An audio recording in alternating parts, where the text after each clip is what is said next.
Welcome to the Healthy Seas Podcast, a show about what we need to do to have just that, healthy seas and a healthy future. I'm your host, Crystal DiMichelli, and in each episode, we talk about the problems facing the seas and oceans and the solutions we have to fix them. Come on in, the water's fine.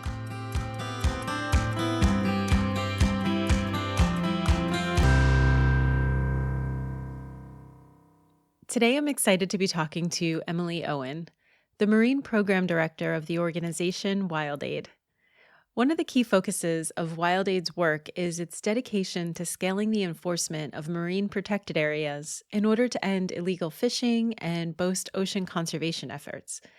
In fact, their impactful work was recognized as one of the 5 countries in last year's Earthshot Prize in the Revive Our Ocean category. The conversation with Emily today couldn't be more timely as we also explore the imperative topic of achieving the 30 by 30 target, aiming to safeguard 30% of our oceans by 2030. Let's dive in.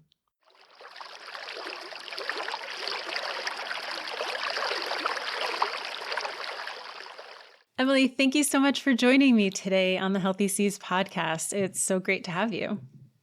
Hi, Crystal. Thank you so much for having me today. We're going to be talking about the work that WildAid does with marine protected areas. What is a marine protected area? Well, WildAid's marine program has actually been working for over 20 years, both in marine protected areas and in general coastal fisheries and promoting sustainable fisheries. So marine protected areas are those special places in the ocean that are set aside with that specific aim of protecting and conserving them. They can be home to really outstanding endangered species, endemic species that are only found in those places, to vital ecosystems such as coastal wetlands that really help fight climate change. And they can also represent places of cultural importance for the communities that depend on them for their livelihoods and other reasons. And are there different types of marine protected areas, or MPAs, they're also called? There are definitely different types of MPAs. You can have very large offshore MPAs that are out in the middle of the ocean and cover hundreds of thousands of square kilometers and help protect migratory species. You can have very small coastal protected areas that might be key to helping local fisheries or just protecting a very specific endemic species that's found just there.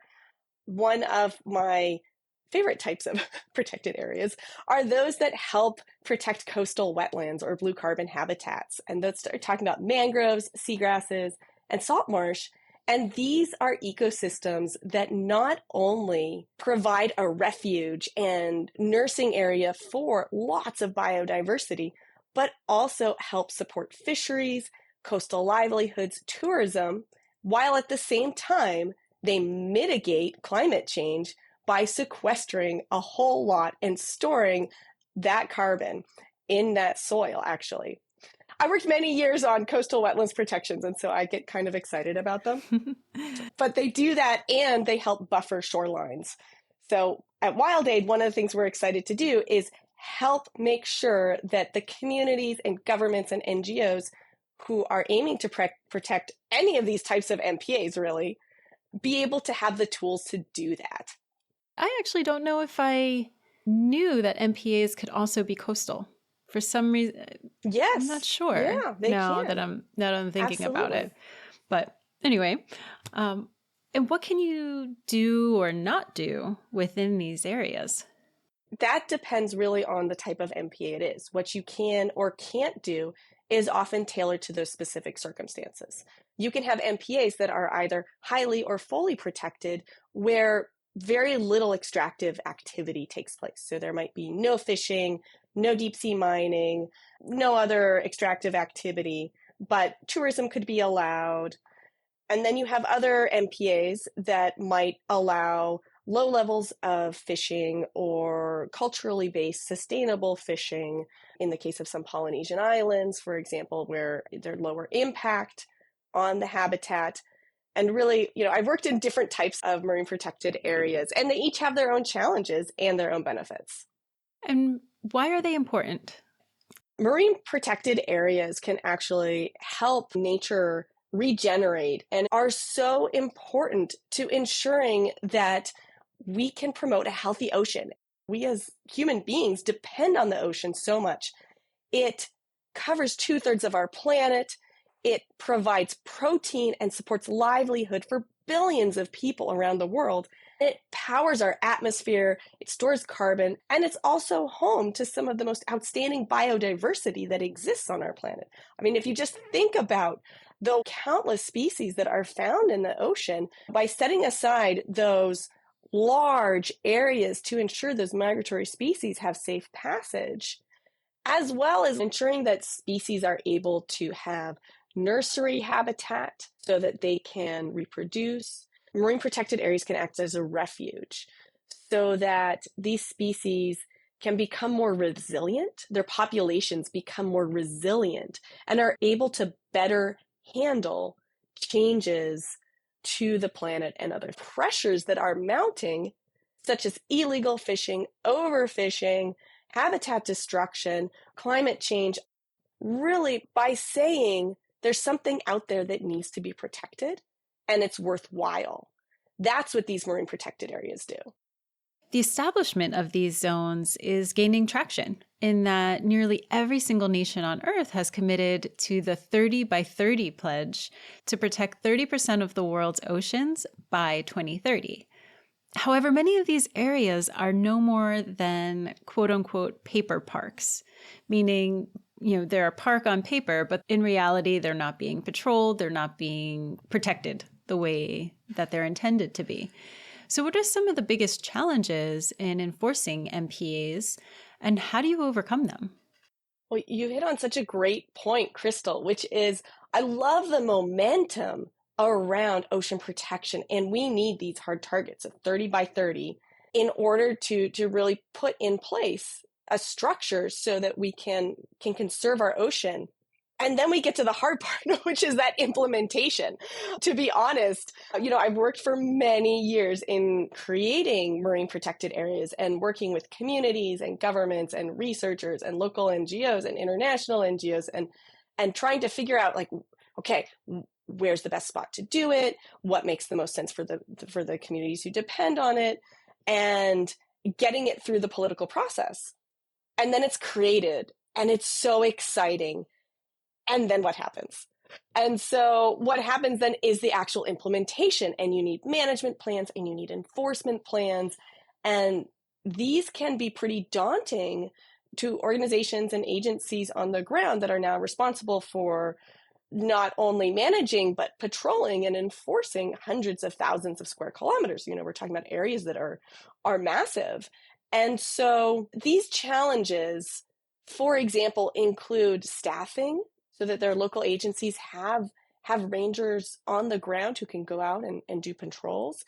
It includes access to equipment and technology. And this can vary from having a decent set of binoculars to having access to satellite systems that allow them to have eyes out there on the ocean from a centralized base. Other challenges include getting the agencies to work together and improving that interagency communication when you're working with multiple players on the ground who are responsible for managing and enforcing and prosecuting. We're talking about fisheries, we're talking navies, parks agencies. There are lots of overlapping authorities. And so one of the things that WildAid's marine program does is we help assess what are the gaps that exist in a marine protected area in terms of enforcement, and what are the opportunities. And so we look at those different aspects and work with those who are responsible for actually enforcing, which means, are people actually following the rules or not of a marine protected area? So are they fishing where they're supposed to be fishing? Are they fishing where they shouldn't be fishing? Are they respecting closures? Or what they're supposed to be fishing? Exactly, what they're supposed to be fishing, it's the right sizes, et cetera, et cetera. Our marine program was really born to help respond to the challenges associated with that work. And you won a wonderful prize for your work. WildAid won the Earthshot Prize because of how you're able to implement and scale up the protection of these areas. How does WildAid Marine's approach differ from or improve upon traditional methods of marine conservation? WildAid's approach really centers on partnerships. And so we work with those communities, government agencies, fishers, local organizations who are on the ground trying to protect these special areas and ensure that people are following the rules. And so that's where that enforcement aspect comes in. So the WildAid's team has deep enforcement expertise, really. We've got former US Coast Guard, fish and wildlife folks, people who have spent their entire careers dedicated to international capacity building, teams on the ground who are very familiar with local context and working directly with those partners. And I think what makes WildAid's approach special is that it's comprehensive. We don't just look at the technology. We don't just look at the boats. We make it comprehensive, and we go from kind of the really nuts and bolts stuff to that bigger picture. How does this entire cycle work? How can it have consistent funding over time? How can there be training for those who are actually responsible for going out and boarding a boat? How can we help get them the tools to do that, as well as the technology, as well as engaging those local partners so that it's their vision that's being implemented at the end of the day? And that's where you get the buy in. Exactly. I mean, we only work in sites, and we work in 16 countries around the world now. We only work in sites where we have that local partner and where we've been invited in. We know with the huge amount of emphasis in marine protection and not only marine protected areas, but also sustainable fisheries and the other 70% of the ocean, there are lots of great aspirations out there. But when it comes down to how do we actually implement this in a way that makes sense for us, and how can we tackle the enforcement challenges, that's where WildAid's expertise can come in and help work with partners to co-design practical, cost-effective marine enforcement systems. In the past, or traditionally, is it basically a country declaring we're establishing this marine protected area, but then not really knowing what to do afterwards? Is that kind of how it has been? So I would say that there's definitely a lot of impetus behind declarations. And it's a big moment. It's leadership saying we want to protect. And then, yes, it's hard to then actually, follow through with it. It's expensive. It takes a certain amount of time and training and expertise. And unfortunately, 60% of MPAs actually need improved enforcement to be able to be effective. And so I think more and more we see a shift, and countries are thinking about, okay, well, once I declare, then what happens? How do I make it work? And so we see now people coming to us before the area is created to ask about enforcement and such, and see, okay, well, if this is created, what are the challenges going to be? What kinds of systems could be used? And thinking about what type of funding is needed. So I am hopeful we will have an integrated process in the future where areas are created already thinking ahead to what are those implementation challenges. Are there any innovative technologies or methods that you're employing to monitor and enforce MPAs more effectively? Absolutely, there are. There's lots of technology out there. We have multiple partners with whom we work who provide platforms that offer satellite monitoring capability. They're really helping governments go through and be able to monitor these large offshore areas. We also have other partners with whom we're working that are looking at practical applications that support patrols and boarding. So when they're boarding a vessel that might be suspected of illegal fishing. And that's not just with government agencies. We're actually piloted a partnership with Earth Ranger, one of these technology platforms, in Mexico working with local fishermen. And we worked in Mexico for many years with 3 different fishing cooperatives. And so this past December, we brought them together to share experiences, had the government agencies present, but the focus, are the key players there have been the fishermen. In addition, we were able to integrate this technology, which is just to make their lives easier. So they can see, where are we tracking? Where are we doing patrols? Where are we finding the illegal vessels? What's our checklist as we go through in our boarding, so that we make sure that we've covered all of the steps. And I will say that's a very simplified version of it. And, Earth Ranger and our other partners are probably like, oh my goodness, there's so much more to it than that. Of course. And it's true. But I guess my point is really, there's technology that can make our lives easier. And at the same time, we have to remember, it's not all about technology. It's what do you do with that information? When I was doing the research to chat with you, it really hit home for me the need to monitor and the challenge of monitoring, because I guess, beforehand I was just thinking, oh, you keep an eye out on the boats out there. But some of these MPAs are larger than what you can see past the horizon.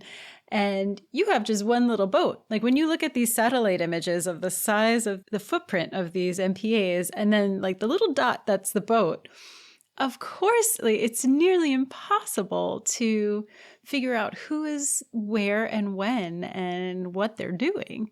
So to be able to increase the chances of finding suspicious activity and suspicious players, or for lack of a better way of putting it, is really important and really quite impactful.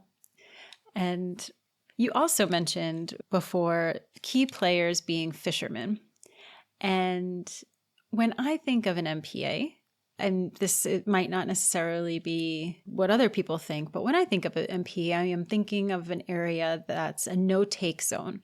You're not necessarily fishing there. And so it's hard to think, what are you going to tell the fishers about the value of this MPA? Like, why should they protect it? Like, why should they care about it and abide by the rules? Why should they care? It's one of the most common questions. So I'd say, in my experience, I think fishers can care an awful lot about marine protected areas. And I've been involved in processes where they are actually driving for greater protection. And so it might be for improved management measures. It might be for areas that include no-take zones. And the reason is often because for those local fishers, these are their livelihoods. And yes, they need to be able to fish, but they're concerned about their being able to fish, their kids being able to fish, and their grandkids being able to fish into the future. And so oftentimes just sitting down and talking through it, really you can come up with creative solutions. And oftentimes they might include fisheries bans, areas that are off limits from fishing, and other areas where fishing with catch limits are allowed. And going back to our partners in Mexico that I was mentioning earlier, they've actually noticed a 50% increase in catch size since they started patrolling to help enforce lobster fisheries closures. So essentially, the lobster fishery that these fishermen depend on, they're required to get permits for, and they have to respect a 4-month closure so that the lobster population can continue to exist. By not fishing for those 4 months and limiting what they do take, they've actually increased their output. Yes. Wow. The fishers are noticing tangible improvements in their catch size as they're putting in these conservation measures and as they're actually able to enforce them by patrols and encouraging people to respect those bans. That really shows how getting local buy-in is imperative to the success of a program. In what other ways have local communities been involved in the MPAs, and how has their involvement impacted the success and sustainability of these areas? I would say that community engagement and really their leadership is really vital to the success and sustainability of marine protected areas. When you have areas that have been designed, created, managed, and are enforced hand in hand with the communities that depend on them, that's a really powerful experience. I think one really cool example of community engagement and leadership is in coastal Ecuador.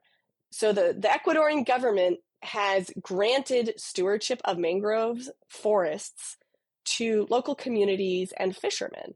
And so that means it's those fishermen and communities who are responsible for ensuring that the mangroves stay intact and stay healthy, because they're just so important to maintaining those fisheries, really, that they depend on.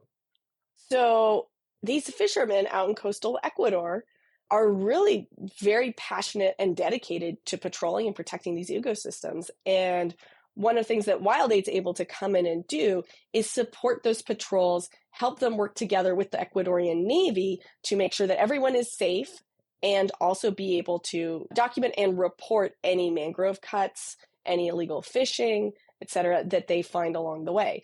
So supporting them to get them the tools they need, training, support from the Navy, and ensure that those ecosystems are staying intact is a really exciting way to see how that community engagement can take place. I love hearing these success stories. Do you have a favorite? Do you have a particular favorite? One of our big stories that we like to talk about is the Galapagos, and that's where WildAid was actually begun over 20 years ago, and working closely with the Galapagos National Park, with the Navy, with other organizations and agencies there. And so 20 years ago, Galapagos, I assume that most listeners will have heard of the Galapagos Islands and their outstanding endemic species. It's also just a key location in this marine corridor through that eastern tropical Pacific region in the Pacific Ocean, and important for so many reasons. And you have this emblematic marine park that was actually having serious problems with illegal fishing and shark finning, and we're struggling to address it. So it was just, I've been to Galapagos. I had the privilege of diving with the hammerheads there. It was absolutely amazing. Definitely a once in a lifetime experience. And when I went, I wasn't part of WildAid. So this was pre me joining WildAid. I was out there for another work trip. But this is when I was introduced to WildAid, because I went and the Park Service gave me a tour of their control center. And it was mind-blowing. It was amazing. They had all these monitors. They were tracking the vessels. I was seeing the results of what WildAid had been doing. And so I saw how the Park Service had been facing these really difficult challenges with shark finning. WildAid had been working on them on a number of levels. One was getting that technology in place so that the park could monitor those offshore waters. Two, they were working on that interagency cooperation, because it turns out one of the key problems they were facing was that the national park had the authority to enforce the laws, but they didn't have the big boats and couldn't arrest people who were doing the illegal fishing offshore. Oh. So the Navy had the boats, and the Navy could arrest people, but they weren't able to enforce park regulations. So you had this mismatch in responsibilities. So really, if you have a big, someone fishing illegally offshore, the park was the ones who could actually say, oh, that's wrong. But they couldn't get there, and they couldn't actually arrest them if they could. And the Navy could do that. The Navy could get there and could arrest them, but they couldn't say, oh, that's wrong. Interesting. This is a very in the nutshell explanation of this. But it really helps to paint the necessity of those partnerships. Exactly. And so what WildAid has done is worked with the park and the Navy to do joint patrols, because you get those two agencies together and then they can go out and actually arrest someone for illegal fishing. And so once they started, working in partnership and cooperating and doing these joint patrols, then they were able to bring down that incidence of illegal fishing. And so today in Galapagos, illegal fishing has been greatly reduced. Prosecution rates have been significantly improved. And actually, Galapagos has one of the densest shark populations in the world.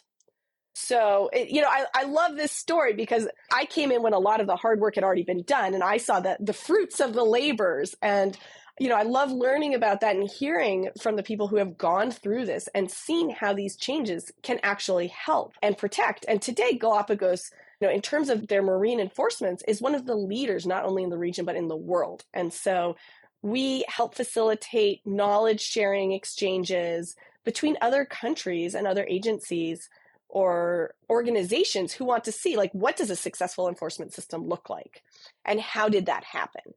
Granted, not every place is going to be the same, and we can learn a lot from the experiences that have been successful. Very cool. That's really great news. With winning the Earthshot Prize, how will it accelerate your mission and projects in marine conservation? Winning the Earthshot Prize has been absolutely thrilling. And I think it's just a testament to really the work that our partners are doing on the ground. And that's what we want to lift up by winning it, is really foster connections to different organizations to raise support for marine enforcement needs. And for us as an organization, we are aiming to grow from 96 sites now to 250 sites in the next 5 years. So we're currently in 16 countries. We are really excited to use Earthshot as a platform and a catalytic moment for us to help broaden support to additional sites, additional partners. We're looking to focus in 3 key regions, which is the Eastern Tropical Pacific, including Colombia, Costa Rica, Panama, and Ecuador, looking at the Caribbean, and also the Western Indian Ocean. This is a big moment for WildAid. Of course. Congratulations. If you can't tell, I'm excited. This is the kind of thing where we're like, it's an honor to just be nominated. And it really is, because all of the finalists are amazing. And then actually going and getting up on that stage and seeing what this work has meant to people is just fabulous. And so we're hoping that Earthshot will help us on a global level make that 30 by 30 target really mean something and become reality, and also help us with our own 30 goal, which is raising $30 million, so that we can grow the program, we can get that support out to more and more countries, more and more partners in the next 5 years. Did you get to go to the awards ceremony? I did. You did? That's so cool. It was amazing. I definitely felt glamorous. Yes. And I'm used to, I started out doing field work in southern Chile in rubber boots, hiking miles and days through the rain to work with communities dedicated to protecting their coastal lands. And I just felt, I was like, oh my goodness, I'm dressed up in a fancy dress and up on stage. It felt very different. It was a different moment, but it's exciting. I think glamorous is a good word. I feel like that is like the most glamorous conservation event there is. And so it's cool. It's fun. It is. And I would guess that probably all of us who are out there, conservation practitioners and researchers and others and fishers and such, there's not a lot of glamour that happens. And so having that moment, it was nice.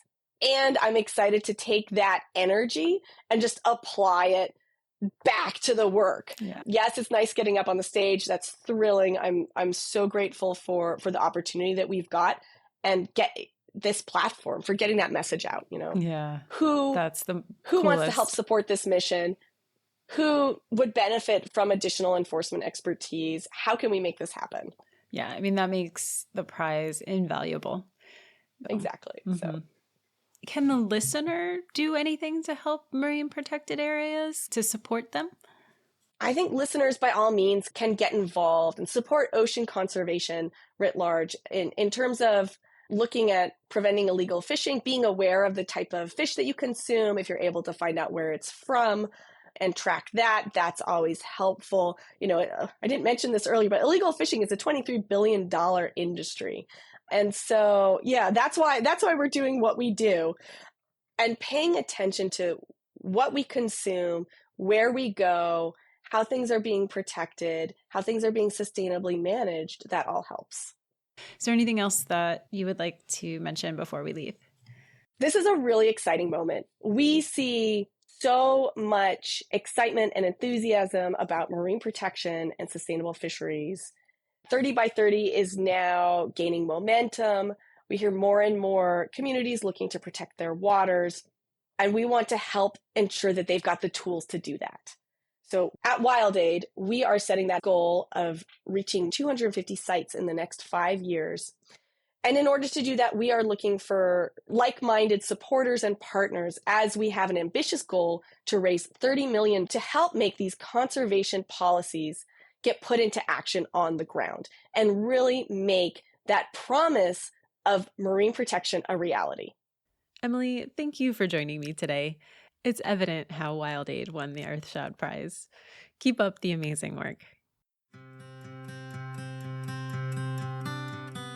Healthy Seas is a nonprofit on a journey from waste to where. Founded in 2013, the organization aims at reducing marine litter caused by lost fishing gear through cleanup, prevention, and education activities. The nets collected by Healthy Seas are subsequently reused and recycled and used by its partners for the creation of new products.